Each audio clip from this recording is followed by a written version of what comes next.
Hello दोस्तों, मैं अंजनी पांडे आप सभी का एक बार फिर से आपके टेक्निकल अड्डा चैनल पर स्वागत करता हूं। दोस्तों, डीआरडीओ और ट्रेनिंग ऑफिसर की वैकेंसी आ चुकी है, फॉर्म भी भर चुके हैं, साथ में अब समय आ गया तैयारी करने का।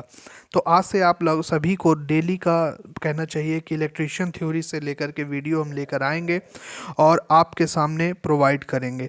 तो आप हमारे वीडियो को लगातार देखें, जो भी समय लगता है। ठीक है, क्या है कि कंप्लीट पढ़ाई करने से ही हमारा कहना चाहिए कि स्टडी मजबूत होती है। ठीक है, इस चीज़ का ध्यान रखना है। हाँ, लाइक और सब्सक्राइब बिल्कुल करें। चलिए शुरू करते हैं। ठीक, आज जो हमारी शुरुआत हो रही है डीसी मशीन से शुरू करना है ना। डीसी मशीन कहना चाहिए एक मशीन होती है एसी और एक होती है डीसी। ठीक है, मान लीजिए कि हमारे पास एक मशीन है जिसमें हम क्या कर रहे हैं कि डीसी सप्लाई या तो ले रहे हैं या दे रहे हैं। ठीक है, यदि इसको हमने डीसी सप्लाई दिया तो ये कौन सी मशीन कहलाई? डीसी मशीन कहलाई। ठीक है, और यदि इसी को हमने क्या कर दिया, फेस और न्यूट्रल दे दिया, तो ये हमारी कौन सी कहलाएगी? एसी मशीन कहलाएगी। ठीक है, इसी चीज़ को हमें जानना है कि आखिर क्या होता है डीसी में और क्या होता है एसी में। पहले समझते हैं कि डीसी मशीन होता क्या है। ज़्यादातर इस मशीन को हम वैद्युतिक ऊर्जा परिवर्तक के रूप में जानते हैं। कैसे हमने जाना? हम ऐसे जानते हैं कि जैसे हमने यहाँ पर दिया इलेक्ट्रिकल एनर्जी। क्या दिया? Electrical energy. यहाँ पर देखिए, यहाँ सप्लाई देंगे ना मोटर को, तो यहाँ से ये एनर्जी यहाँ पे इलेक्ट्रिकल एनर्जी कन्वर्ट हो करके और शाफ्ट पर हमको क्या मिल गई? शाफ्ट पर हमको मिल जाएगी मैकेनिकल एनर्जी। ठीक है, इसीलिए डीसी मशीन को क्या कहा जाता है? ये मशीन ऐसी होती है जो इलेक्ट्रिकल को मैकेनिकल में, साथ ही मैकेनिकल को इलेक्ट्रिकल में भी चेंज करती है। इसीलिए इसको हम मशीन बोलते हैं या डीसी मशीन बोलते हैं। क्योंकि इसमें अब हम एसी ना दे करके क्या दे रहे हैं?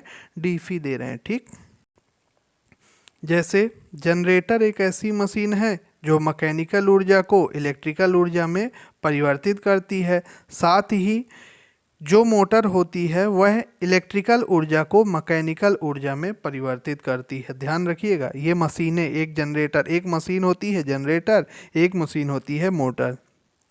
यहाँ पर आप देख रहे हैं कि ये हमारी डीसी मोटर है, इसको हम क्या बोलेंगे? मोटर। और ये हमारा क्या है? जनरेटर। ठीक है ना, ध्यान रखना, मोटर में क्या है? सप्लाई को दिया जाता है। क्या किया जाता है? दिया जाता है। और यहाँ पर हमको क्या प्राप्त होती है? Mechanical energy. ठीक है ना, तो ये मोटर हो गई जो इलेक्ट्रिकल को मैकेनिकल में कन्वर्ट करती। अब यहाँ आप जनरेटर देख रहे होंगे, ये हमारा जनरेटर है। यहाँ पर इंजन लगा हुआ है। ठीक है, यहाँ क्या लगा हुआ है? इंजन लगा हुआ है। ये हमारा इंजन है। ठीक, डीजल इंजन जिसे हम बोलते हैं। यहाँ पर इसकी सॉफ्ट लगी हुई है। यहाँ पर ये मैकेनिकल एनर्जी प्राप्त हो रही। क्या हो रही है?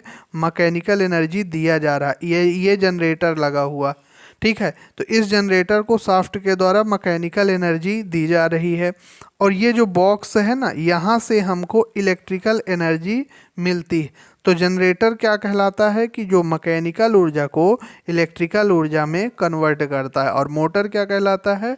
जो इलेक्ट्रिकल एनर्जी को मैकेनिकल एनर्जी में कन्वर्ट करती है। आई होप कि आप हमारी बात को समझ गए होंगे।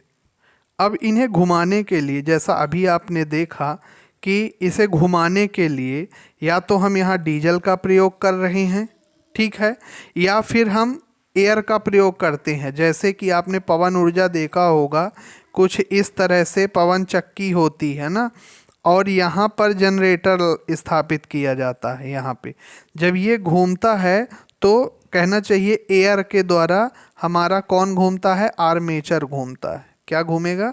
आर्मेचर। तो घुमाने के लिए हम माध्यम अलग अलग प्रयोग करते हैं।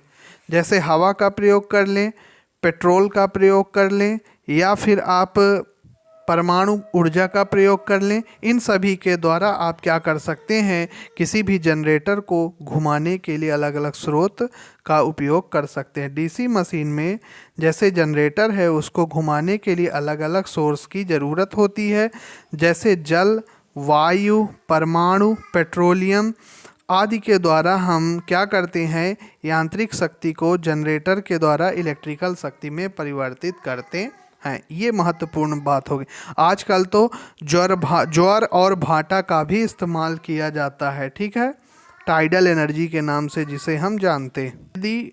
यदि आपको नहीं समझ में आए, जैसे हमारे पास एक बल्ब है, मान लीजिए ये क्या है, हमारे पास एक बल्ब है, ठीक है, इसमें हम क्या देते हैं, इलेक्ट्रिकल एनर्जी। क्या देते हैं, इलेक्ट्रिकल एनर्जी, सही है ना।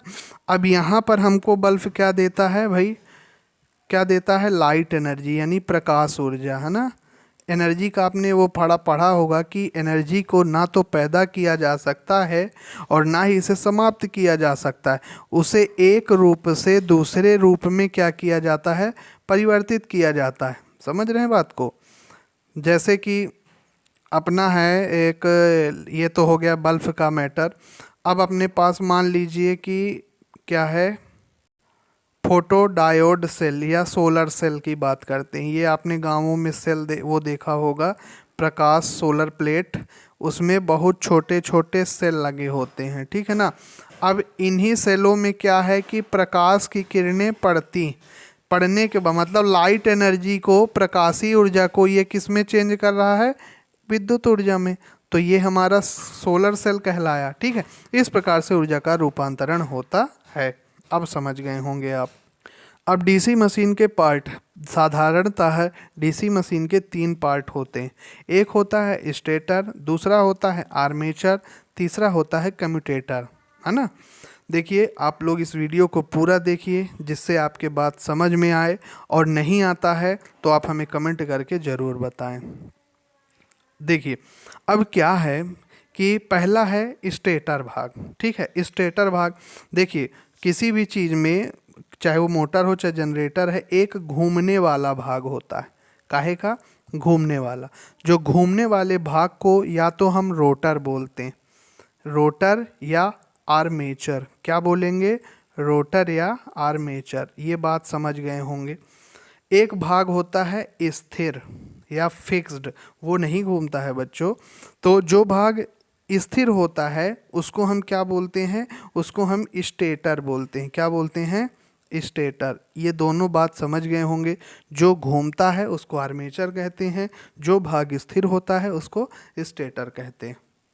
यहाँ चित्र में आप देख रहे होंगे कि ये जो भाग दिख रहा है, ये वाला भाग हमारा आर्मेचर कहलाता है, ठीक है। ये शाफ्ट जो होती है वो आर्मेचर से ही कनेक्टेड होती, साथ ही इसमें जो वाइंडिंग होती है वो वाइंडिंग कहलाती है, क्या, वो वाइंडिंग हमारी आर्मेचर वाइंडिंग कहलाती है, ठीक है।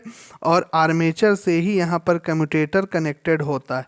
कम्यूटेटर को हम मैकेनिकल रेक्टिफायर भी कहते हैं, जो यहाँ पर एसी जो पैदा होती है उसको डीसी में तथा डीसी को एसी में परिवर्तित करता है। आगे देखिए, ये जो भाग ये जो भाग देख रहे हैं ये योक है, इसी को हम योक कहते हैं, बॉडी कहते हैं, ठीक है। अब इसमें जो यही भाग स्थिर होता है इसी को हम स्टेटर भी कहते हैं। ये हमारा स्टेटर भाग है। हाँ, यहाँ पर देख रहे होंगे कि ये जो बेलनाकार ड्रम जैसा हो है इसे हम आर्मेचर कहते हैं, ठीक है ना। और यहाँ पर जो लगा हुआ है इसे हम कम्यूटेटर कहते हैं। इसके बारे में पूरा समझते हैं। देखिए स्टेटर भाग से ही आपका पोल शू कनेक्टेड, यहाँ पर पोल शू कनेक्टेड है, ये भी पोल है, ये भी पोल है, और ये जो इतना खिंचा हुआ है ये पोल शू कहलाता है, ठीक है। साथ ही ये आपका आर्मेचर हो गया और ये हमारा कम्यूटेटर हो गया। और जो ये यहाँ पे आई, ये पूरा चित्र बना हुआ है अंदर वाले का, ये जो काला काला है ये ब्रश कहलाते हैं, कार्बन ब्रश होते हैं। और ये जो खांचे कटे हुए हैं इस तरह से गोल गोल, है ना, ये जो खांचे कटे हुए ना इसको बोलते हैं कम्यूटेटर, ठीक है ना। ये सेगमेंट कहलाते हैं। देखिए स्टेटर क्या, स्टेटर एक बॉडी होती है ना, मतलब कहना चाहिए स्टेटर हम ऐसे बनाएं कि ये क्रॉस सेक्शनल एरिया, स्टेटर को हम खोलते हैं, ठीक है। तो जो भाग स्थिर होता है ना वो हमारा स्टेटर कहलाता है। ये भाग कुछ इस तरह से कनेक्टेड रहेगा, ठीक है। साथ ही इसमें यहाँ पर आपका क्या रहेगा, टर्मिनल बॉक्स रहता है, और यहाँ पर एक आई बोल्ट भी रहता है, ठीक है, और या ये सीम वेल्डिंग यहाँ पे बनी रहती, ठीक। और ये हमारा फ्रेम। अब ये क्या है बच्चों, या तो ये छोटे साइज के होंगे या तो ये बड़े साइज के होंगे, ठीक है। तो जो छोटे साइज के होते हैं, जो छोटे साइज जिसे हम डायनेमो कहते हैं, जनरेटर में जो छोटे साइज के बॉडी होती है ना, वो डायनेमो की कहलाती है। और ये कास्ट आयरन के होते हैं, किसके? कास्ट आयरन के, ठीक है। और जो बड़े साइज के होते हैं वो कास्ट स्टील या एनील्ड स्टील। बड़े साइज का मतलब जैसे ये बड़े साइज का ये जो बॉडी है ना, ये जो योक भाग है, ये देखिए आई बोल्ट लगा हुआ है, यहाँ पर टर्मिनल बॉक्स लगा हुआ है, तो ये जो बॉडी है ये एनील्ड स्टील या कास्ट स्टील की बनी होगी।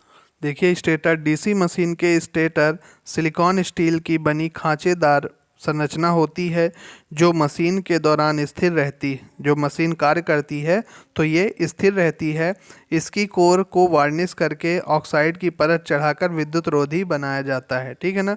सिलिकॉन स्टील की पत्तियों का बनाया जाता है। और छोटा कास्ट आयरन, जो छोटा जनरेटर है वो उसकी स्टेटर किसकी बनी होती है? कास्ट आयरन की बनी होती है, ठीक है। और आपको मालूम है कि इसी में स्टेटर में ही क्या लगा होता है? Terminal box. क्या लगा होता है? टर्मिनल बॉक्स लगाए जाते हैं। फील्ड पोल को भी इसी में फिट किया जाता है। और इसमें दो साइड प्लेट होती हैं, है ना, बॉडी के दोनों ओर दो साइड प्लेटें भी होती हैं जो पूरी तरह से बॉडी को ढक करके रखता है। साथ में आई बोल्ट आप देखे होंगे, कुछ इस तरह से सभी मशीनों में लगा होता है। अब इसमें क्या किया जाता है कि उस मशीन को उठाकर किसी भी लोहे के टुकड़े से एक स्थान से दूसरे स्थान तक आई बोल्ट के द्वारा ही ले जाया जाता है, ठीक है ना। ये बात समझ गए होंगे। योक में जो महत्वपूर्ण है कि इसकी बॉडी किसकी बनी होती है, तो छोटे जनरेटर कास्ट आयरन के और बड़े जनरेटर जो होते हैं वो कास्ट स्टील के बनाए जाते हैं। साथ ही इसकी जो स्टील होती है ना, जो कोर होती है, इसको लेमिनेटेड किया जाता है। आप ही जानते हैं कि एडी करंट लॉस को कम करने के लिए इसको लेमिनेशन किया जाता है। दूसरा जो भाग है, स्टेटर के चार प्रमुख भाग होते हैं कि योक, है ना, अभी जो मैंने जिसके बारे में बताया। तो डीसी मशीन में प्राय या तो छोटी होती है या तो बड़ी होती है, ठीक है। जो छोटी मशीनें होती हैं वो कास्ट आयरन का प्रयोग होता है। बड़ी मशीनों को बनाने के लिए कास्ट स्टील या एनेल्ड स्टील का प्रयोग करते हैं। तो ये समझ गए हो। यहाँ पर देखिए ये जो भाग है, ये भाग हमारा कहलाता है योक, ये योक कहलाता है, ठीक है। ये हमारा जो भाग है ये पोल कहलाता है। ये जो इस तरह का भाग जहाँ भी दिखे बच्चों आपको ऐसा, और फिर यहाँ पर ऐसे ऐसे खांचे, तो कम्यूटेटर आप समझ जाइए, कम्यूटेटर। और इन्हीं के ऊपर ब्लैक कलर के आप क्या चढ़ा दें, ये इस तरह से ये हो जाते हैं कार्बन ब्रश, ठीक है। बात समझ गए होंगे। ये हमारे ब्रश हैं और ये हमारे पोल शू हैं, ठीक है। और इन्हीं में जो ये जो इधर है फील्ड वाइंडिंग, इधर क्या है? फील्ड वाइंडिंग स्थापित की जाती है। चलिए फील्ड पोल के बारे में समझते हैं। मैग्नेटिक पोल दो प्रकार के होते हैं, एक पोल शू प्रकार का और दूसरा है पोल योक, मतलब एक शू प्रकार का होता है, हालांकि एक मोल्डेड पोल कहलाता है, ठीक है। देखिए फील्ड पोल दो प्रकार के होते हैं, एक शू प्रकार का, एक मोल्डेड प्रकार का, जिसे हम बोल्ट के द्वारा कस देते हैं। इसे हमेशा मतलब जो स्टील की 1 mm से लेकर के फील्ड पोल की जो मोटाई रखी जाती है वो 1 mm से लेकर के 1.5 mm की मोटी पत्तियों को मतलब मिला करके आपस में बनाया जाता है। कुछ इस तरह से देखिए ऐसे उसके स्लॉट कटे जाते हैं, ये गोल आकृति का बनाया जाता है ना, समझ रहे होंगे।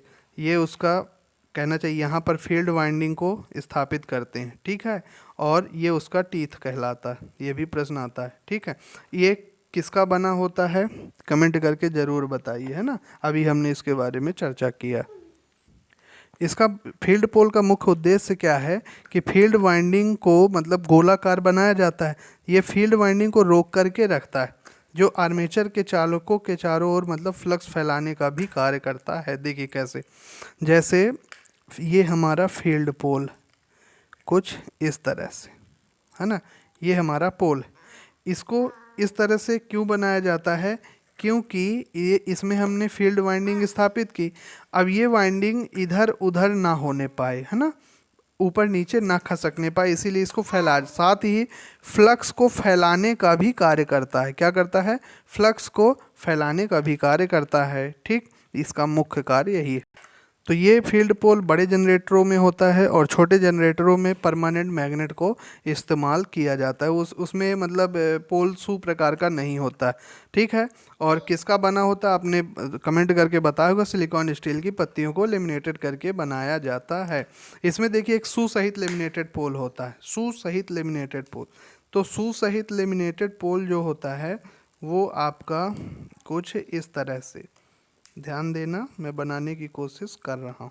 ये सू सहित लेमिनेटेड, यहीं पर बोल्ट होंगे, यहाँ पर क्या होंगे? बोल्ट होंगे, और बोल्ट को बॉडी से हम कस देते हैं। साथ में यहाँ पर रिविट होंगे, फिट, मतलब ये जो कोर होती है इनको फिट करने के लिए रिविट का इस्तेमाल किया जाता है। ठीक। और एक होती है आपकी मोल्डेड पोल। मोल्डेड पोल कुछ इस तरह से होती है, मैं बना रहा हूँ, आप देख लीजिएगा इस तरह से। ठीक है। और इसको यूं करके, थोड़ा चित्र सही नहीं आ रहा लेकिन आप समझ जाइएगा, और यहाँ पर इस तरह से ये डिजाइनिंग होगी, है ना। ये मोल्डेड पोल होता है। ठीक। मोल्डेड पोल क्या है कि मोल्डिंग द्वारा बनाया जाता है। ये कास्ट आयरन के बने होते। छोटे जनरेटरों में मोल्डेड पोल और बड़े जनरेटरों में सू सहित लेमिनेटेड पोल का इस्तेमाल होता है। फिर आर्मेचर के बारे में समझते हैं। आर्मेचर क्या है ये जानिए।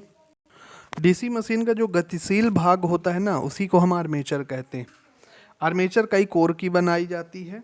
ठीक है। आर्मेचर जो होती है कई कोर की बनाई जाती है, जो जिसकी मोटाई 0.35 mm से लेकर 0.6 mm के बीच में, 0.5 mm, कहीं कहीं 5 और 6 भी होता है, उसकी मोटाई की बनाई जाती है। ध्यान रखें आप बात को, है ना, गड़बड़ ना करके आई। हमेशा आर्मेचर की जो कोर होती उसकी मोटाई कितनी होती है? 0.35 से लेकर 0.6 mm तक की होती है ना। इसको ध्यान रखिएगा। साथ में इसकी कोर को लेमिनेटेड किया जाता है। लेमिनेटेड क्यों? अब मालूम है, एडी करंट हिस्टैरिसीस लॉस को कम करने के लिए। ठीक है ना। इनकी जो पत्तियां होती हैं इतनी पतली होती। ठीक है। अब आर्मेचर क्या है इसके बारे में समझते हैं। देखिए, घूमने वाला जो ये सिलेंड्रिकल होता है, ये ड्रम जैसा दिखाई देता है। साथ में यही कोर, ये सिलिकॉन स्टील की पत्तियों की बनी है। ये जो कोर है सिलिकॉन स्टील की पत्तियों की बनी है। साथ ही इसमें जो वायर डाली गई है ना, ये रेड कलर की copper wire, super enamel copper wire को एक स्थान पे ले जा करके क्या कर दिया जाता है? शॉर्ट कर दिया जाता है। जो जहाँ पर वो शॉर्ट किया जाता है उस भाग को बोलते हैं राइजर। क्या बोलते हैं? राइजर। ब्रश राइजर भी बोला जाता है। और सभी से कम्यूटेटर में आकर के मतलब कि सेगमेंट में आकर के कनेक्ट कर दिए जाते हैं। ठीक है। अब आर्मेचर का मुख्य उद्देश्य क्या है? देखिए, आर्मेचर में क्या होता है, आर्मेचर का मुख्य उद्देश्य क्या है भाई? देखिए, जैसे ये हमारा समझिएगा, ये हमारा पोल है। ठीक है। और इसी के बीच में हमारा ये क्या है? आर्मेचर है ना। तो आर्मेचर ये लगातार यहाँ पे रोटेट करेगा, तो यहाँ से मैग्नेटिक फ्लक्स निकलेगा। ठीक है। ये मैग्नेटिक फ्लक्स को क्या करेगा? छेदन करेगा, यहाँ पर टकराएंगे, जिससे फ्लक्स का कटाव होगा। फ्लक्स के कटाव होने से इस चालक में क्या पैदा हो जाएगा? ईएमएफ पैदा करना ही आर्मेचर का मुख्य उद्देश्य है। इसको बॉडी के सॉफ्ट से जोड़ा जाता है। क्लियर बात हो गई होगी। आर्मेचर घूमने वाला एक भाग होता है जो ड्रम के जैसे दिखाई देता है। इसकी सारी कोर आपस में मिलाया जाता है। इसकी प्रत्येक कोर की मोटाई 0.35 mm से लेकर 0.6 mm तक होती है। जब जनरेटर को इसे घुमाया जाता है तो किसी वाइंडिंग में इलेक्ट्रोमैग्नेटिक फोर्स पैदा हो जाता है, जिसके द्वारा विद्युत धारा को कम्यूटेटर की सहायता से एकत्रित करके बाहर भेज दिया जाता है। इसमें दो प्रकार की वाइंडिंग होती है। अब आर्मेचर में दो प्रकार से वाइंडिंग किया जाता है। एक होती है लैप और एक होती है वेव। देखिए, लैप क्या है? ये एक प्रकार से सीरीज वाइंडिंग होती। इस तरह से वाइंडिंग है यदि, तो ये क्या कहलाएगी? लैप कहलाएगी। अब हम इसी में वेव की बात करते हैं। तो वेव क्या कहलाती है? पैरेलल वाइंडिंग कहलाती। ठीक है, ये इस तरह से यदि जो वाइंडिंग की जाती है, ये कौन सी वाइंडिंग होती है? ये वेव वाइंडिंग होती है। ठीक, इसके बारे में हम कल चर्चा करेंगे। आशा करता हूँ कि आज का जो टॉपिक था आपके समझ में आया होगा। डीसी मशीन से लेके, डीसी मशीन वो मशीन होती है जो डीसी सप्लाई ले करके ऊर्जा को एक रूप से दूसरे रूप में परिवर्तित करती है। ठीक है ना। साथ में इसके प्रमुख पार्ट हुए, जो कि मुख्य पार्ट ये हैं कि जैसे स्टेटर हो गया, योक हो गया। ठीक है, स्टेटर वह भाग जो स्थिर होता है। ठीक है, और यह सिलिकॉन स्टील की पत्तियों को बनाया जाता है लेमिनेटेड करके। इसका प्रमुख भाग है एक योक। छोटी मशीन है तो उसका योक कास्ट आयरन का बना होगा। बड़ी मशीन है तो उसका भाग एनेल्ड स्टील या कास्ट स्टील का बनाया जाता है। इसके बाद हमने जाना फील्ड पोल देखिए हमेशा किस में जोड़ा जाता है? छोटे आकार के डायनामो को। छोटे आकार के जो डायनामो होते हैं उनमें मैग्नेटिक फील्ड बनाने के लिए अपन किसका प्रयोग करते हैं? परमानेंट मैग्नेट का प्रयोग करते हैं। लेकिन बड़े आकार के जो जनरेटर होते हैं उसमें मैग्नेटिक फील्ड बनाने के लिए फील्ड पोल स्थापित किए जाते हैं, है ना। इनको क्या किया जाता है कि बॉडी के साथ कस दिया जाता है। ठीक है, इनमें ये दो प्रकार के होते हैं, एक सुसहित लेमिनेटेड और एक होता है मोल्डेड। ठीक है, सुसहित लेमिनेटेड बड़े जनरेटरों में होता है और मोल्डेड पोल छोटे जनरेटरों में इस्तेमाल होता है। इसके बाद आर्मेचर को हमने जाना, है ना। आर्मेचर के बारे में हम कल नया वीडियो पूरी तरह से आर्मेचर के बारे में ही रहेगा। आर्मेचर एक घूमने वाला ड्रम जैसा होता है। ठीक है ना, गोलाकार एकदम से ऐसे इस तरह से ये गोलाकार होता है। इसका मुख्य कार्य है फ्लक्स का कटान करना और ईएमएफ को जनरेट करना और साथ में परिपथ में विद्युत धारा को भेजना। ठीक है, ये हो गया हमारा आर्मेचर। आर्मेचर में दो प्रकार से वाइंडिंग हुई, एक लैप हो गई, एक वेव हो गई। अब नेक्स्ट वीडियो का इंतज़ार करें। लाइक और सब्सक्राइब करना बिल्कुल ना भूलें। तब तक के लिए धन्यवाद।